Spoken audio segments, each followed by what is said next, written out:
안녕하십니까? 더 파이낸스 서클입니다. 오늘 처음으로 유튜브를 시작합니다.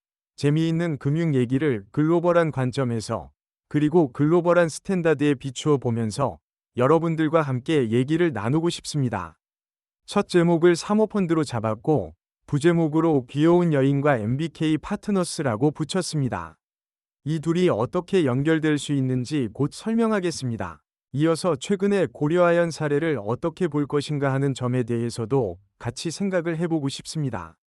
앞으로도 이런 일은 계속 생길 것이기 때문에 자기 나름의 견해를 가질 필요가 있습니다.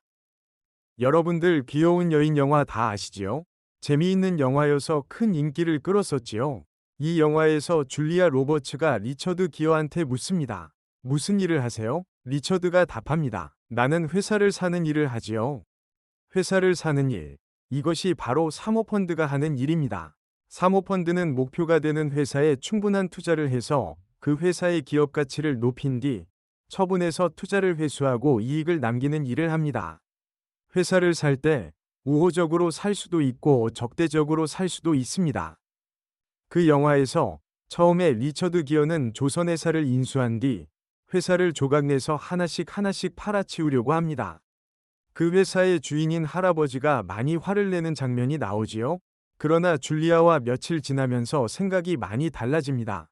결국 할아버지에게 자기는 필요한 자금을 충분히 지원해드릴 테니 계속 경영을 하시라고 우호적인 관계를 맺게 되지요. 사모펀드의 초기에는 적대적으로 기업을 인수하려는 자들을 기업 사냥꾼이라고 불러 아주 부정적으로 보았습니다.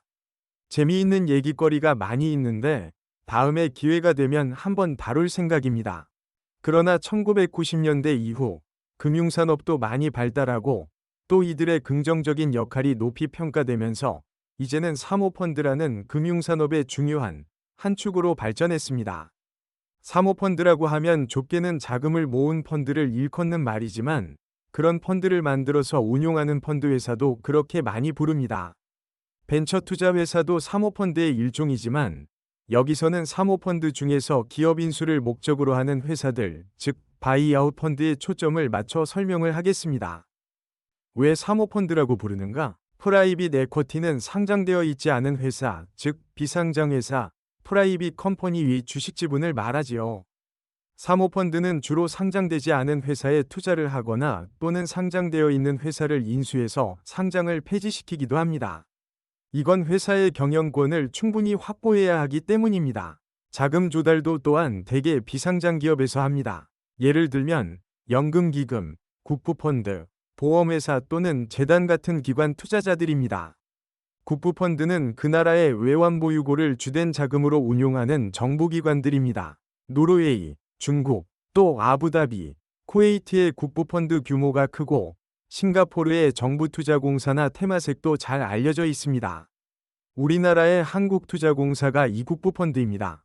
사모펀드는 또 공개된 정보뿐만 아니라 비공개 정보도 많이 이용합니다.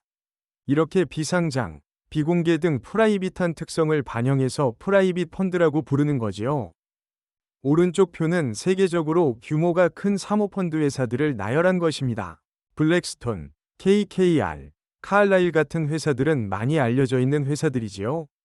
위 10개 중에서 무려 7개가 미국 회사들입니다. 이 그림은 사모펀드 회사가 거래의 대상이 될 만한 목표 회사를 찾아서 이를 딜 소싱이라고 하는데 최종적으로 그 회사 인수를 마무리하는 일, 즉 딜 클로싱까지의 전 과정을 보여주고 있습니다. 하나하나의 과정이 다 중요하지만 실사 즉 듀오 딜리전스 과정이 결정적으로 중요하다고 할 수 있습니다. 일단 인수를 하면 그 다음에는 그 회사의 가치를 끌어올리는 일, 그리고 마지막으로 그 가치를 충분히 인정받아서 회사를 처분하고 투자를 회수하는 일이 또 아주 중요합니다. 실사 단계에서 목표 회사 그리고 그 회사가 속한 산업에 대해 조사하고 분석해서 재무 모델을 만듭니다. 실사에서 파악해야 되는 내용의 80%가량이 이 모델을 만들면서 드러날 만큼 이 일이 실사 단계의 핵심이라 할 수 있습니다. 이 모델에서 이 기업의 현재 가치 그리고 앞으로 가치를 추가적으로 창출할 수 있는 잠재력을 알 수 있습니다. 지난 몇 년 동안 이 회사의 현금 흐름이 어떠했는지, 어떤 경영 성과를 거두었는지, 그리고 앞으로 얼마만큼의 자금을 투입해야 할 것인지, 현금 흐름은 어떻게 되고 수익은 얼마나 될 것인지 추정을 합니다. 회사를 인수할 가격도 이 모델을 근거로 해서 결정됩니다. 그만큼 이 재무 모델이 중요합니다. 실사를 보다 정확하게 하기 위해서 다른 전문기관의 도움도 받습니다. 특히 회계적인 그리고 법률적인 자문이 중요합니다. 요새는 실사를 도와주는 AI 프로그램도 나와 있습니다. 회사를 사들일 때 자금 조달을 어떻게 할 것이냐? 사모펀드 회사는 자기 자금이 많더라도 대부분을 은행에서 빌려서 쓰는 방법, 즉 차입 매수, LBO 방법을 주로 씁니다. 그 이유를 간단한 예를 들어 설명하면 이렇습니다. 첫 번째 방법은 차입 매수입니다. 예를 들면 목표 회사를 100억 원을 주고 사들이는데 자기 자본은 30억 내고 은행에서 70억을 빌려서 조달하는 경우입니다. 5년 후 은행 차입금 중 40억 원을 갚고 110억 원의 회사를 처분합니다. 그러면 이 펀드 회사는 처음 투입한 자금의 2.7배에 이르는 수익을 얻는 결과가 됩니다. 두 번째 방법은 빌리지 않고 100억 원을 모두 자기 자본으로 조달하는 방법입니다. 5년 뒤에 이 회사를 팔아서 150억 원을 받더라도 처음 투입한 자금의 1.5배에 지나지 않습니다. 앞의 차입 매수에 비해 수익률이 아주 낮다는 걸 알 수 있습니다. 이런 탓으로 사모펀드 회사들은 회사를 사들일 때 자기 자본은 되도록 줄이고 은행 차입을 많이 늘려서 차입 매수 즉 LBO를 하게 되는 것입니다. 회사의 잠재력을 분석해서 잘 사들이는 일이 중요하지만 일단 딜이 마무리되면 일은 지금부터다 라고 말합니다. 딜을 발굴해서 마무리 짓는데 대개 6개월 내지 1년 이내의 기간이 걸리는데 그 가치를 키우고 처분할 때까지 5년 내외의 시간이 걸리지요. 단지 시간만의 문제가 아니라 일의 중요성도 인수 후가 중요합니다. 회사의 잠재력을 살려 가치를 얼마나 키울 수 있느냐가 그 펀드 회사의 실력을 보여줍니다. 펀드 회사는 이사회에 참가해서 경영층과 협의하면서 새로운 사업, 새로운 전략을 개발해내고 또 필요하면 자금을 추가로 투입합니다. 기업의 가치가 충분히 키워졌다고 판단되는 시점에 펀드 회사는 처분에 나서는데 대개 다음 세 가지 방법으로 이루어집니다. 기업을 공개해서 거래소에 상장시키는 방법, 즉 IPO, 다른 사모펀드 회사에게 매각하는 방법, 그리고 일반적인 매각입니다. 사모펀드 회사는 대개 합자회사의 형태를 취합니다. 이 회사가 펀드를 여러 개 만들 수도 있고 각 펀드도 역시 합자회사인데 사모펀드 회사는 펀드의 무한책임사원, GP가 되고 각 펀드에 투자한 투자자들은 해당 펀드의 유한책임사원, LP가 됩니다. 이들 간의 합의서에 펀드의 운용은 GP의 책임이고 LP는 간섭을 하지 않도록 되어 있습니다. 각 펀드가 투자한 회사들을 포트폴리오 회사라고 합니다. GP는 이렇게 LP들의 자금을 운용해주는 대신 두 가지의 수수료를 받습니다. 하나는 관리 수수료인데 펀드 회사는 이를 받아서 회사의 인건비, 사무실 유지비 등 회사 경비로 씁니다. 다른 하나는 투자 성과가 좋을 때 그 보상으로 받는 성과 수수료인데 이를 캐리드 인터레스트 또는 줄여서 그냥 캐리라고도 합니다. 간단한 예를 들어볼까요? 어떤 투자자가 펀드에 100억 원을 투자하기로 약정을 맺고 조건으로 관리 수수료와 성과 수수료를 각각 2%, 20% 주기로 하고 기준 수익률 즉 허들 레이트를 8%로 정했다고 가정합시다. 5년 후 이 펀드의 가치가 150억 원이 되었습니다. 이 투자자는 투자 약정액 100억 원의 2%인 2억 원을 매년 관리 수수료로 지불해야 합니다. 투자 수익률이 연 8%를 넘으면 이 투자자는 펀드 회사의 초과분의 20%를 지불합니다. 먼저 허들 레이트를 계산해보면 100억 원에 대한 5년간 복리 8%는 147억 원입니다. 이를 초과하는 금액이 3억이고 이 투자자는 그 20%인 6천만 원을 GP에게 캐리로 지불하게 됩니다. 요약하면 GP는 허들 레이트를 초과하는 성과를 내야만 캐리를 받을 수 있고 그래야만 성장할 수 있습니다. 다른 말로 하면 어떤 사모펀드 회사가 크게 성공했다는 사실은 이 회사가 그동안 좋은 경영 성과를 내왔다는, 즉 기업 가치를 제고시키는 능력이 탁월하다는 반증이라고 볼 수 있습니다. 사모펀드에 대한 이해가 어느 정도 되셨으니 이제 최근 이슈가 되고 있는 고려아연 사태에 대해서 같이 살펴보겠습니다. 고려아연의 현 경영층의 주장을 요약하면 현 경영진이 지금까지 회사를 잘 이끌어왔고 이러한 경험과 비전을 바탕으로 앞으로도 잘 이끌어 나가겠다. 새로운 경영층이 들어서게 되면 회사의 안정성이 무너지고 경쟁력에 부정적인 영향을 주게 될 것이다 라는 것입니다.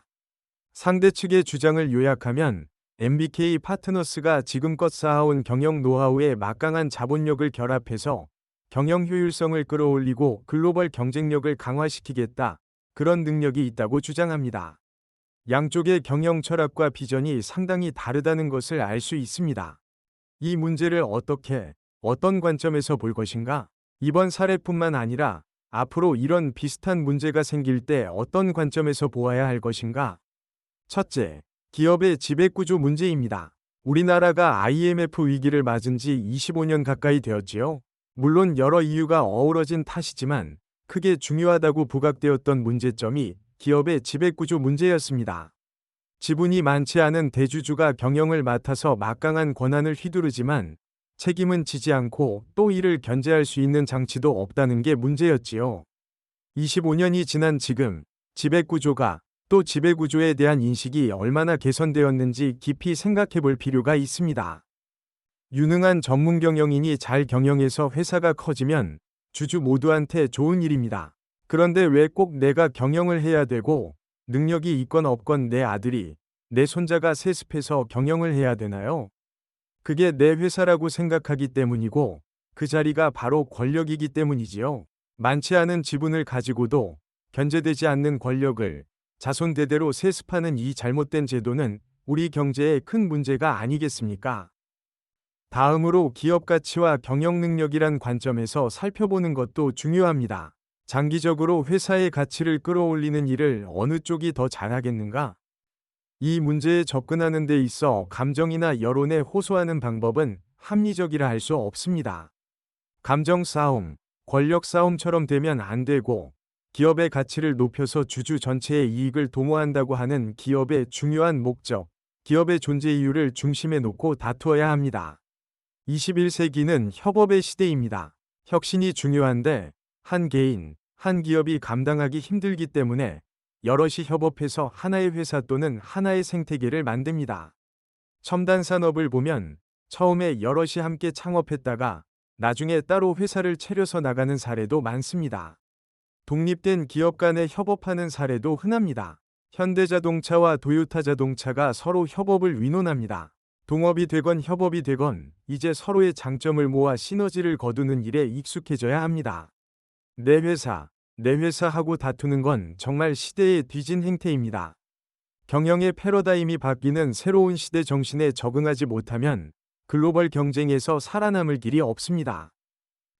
지금까지 사모펀드와 고려아연 이슈에 대해서 함께 살펴보았습니다. 간단히 요약하자면 사모펀드는 투자자들의 자금을 모아서 회사에 투자하는 펀드이다. 때로는 이런 펀드를 운용하는 회사를 가리키기도 한다고 했습니다. 사모펀드 회사는 투자 대상을 잘 고르고 투자한 기업의 가치를 잘 키운 뒤 회수 전략을 잘 수립해서 이익을 내야 능력을 인정받을 수 있다라는 설명을 했습니다. 사모펀드에 대한 이해를 바탕으로 고려아연 사태 얘기를 했지요. 이 문제를 기업 지배구조의 관점, 그리고 기업 가치와 경영 능력이라는 기준에서 접근하는 게 바람직하지 않겠는가 하는 의견을 말씀드렸습니다. 여러분들 어떻게 들으셨습니까? 여러분들의 의견을 듣고 싶습니다. 또 질문을 댓글로 남겨주시면 아는 데까지 설명을 드리겠습니다.